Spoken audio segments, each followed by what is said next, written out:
The spawning migration of salmon is no easy task. After swimming hundreds to thousands of miles from sea, salmon must reach the tributary where they were hatched, find an appropriate location for their spawning bed, and choose a suitable mate. Salmon are highly selective when choosing a location for their spawning beds, also known as redds. Females are mindful that water flowing too swiftly can wash eggs away, and locations where the water is too shallow can expose the eggs to scour. In areas with turbulent suspended sediments, small sediment grains can clog egg pores and cause suffocation. Therefore, females try to choose an area where eggs will stay in the redd and receive enough water flow, bringing oxygen for them to survive. As female salmon arrive to their home streams, they begin their selection of a suitable mate based on size and sexual dimorphism.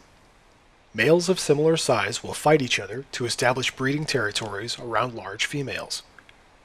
Once a female has chosen a suitable mate, she begins the process of digging a redd using her tail.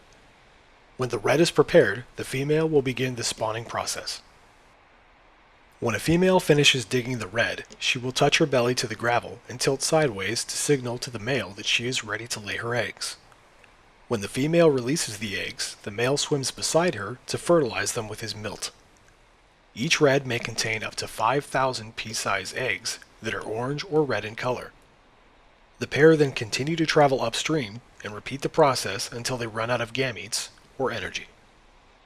As a female is laying her eggs, males are competing at the redd to fertilize the eggs. Males will often bite and ram one another to get the best spot at the redd. Aside from large males competing for spawning territory, precocious male salmon, referred to as jacks, will also try to fertilize female eggs. Jacks are very small and young, typically under 24 inches, but are sexually mature enough to spawn. Females will never choose a jack to fertilize her eggs, but since jacks are so small, they often sneak in with the spawning pair and fertilize some of the female's eggs. When considering salmon size and success rate, males either want to be very big or very small to successfully spawn. Females choose the largest, strongest males they can find, and small jacks can sneak in and fertilize eggs with their small and swift stature. Male salmon who fit somewhere between these two size categories often did not get to spawn with as many females as their very large and very small counterparts. Female salmon will try to defend their nests from others for a short time period, but will eventually succumb to exhaustion. Adult salmon will never live to see whether or not their eggs survive to the hatch. However, these fish will go on to support animal and plant life in the surrounding ecosystems with the nutrients brought from the sea in their bodies. The eggs that survive the winter in the redd will hatch in 3 to 4 months. Juvenile salmon, called parr, will remain in freshwater lakes and streams to feed and grow before swimming to the ocean to feed on larger prey.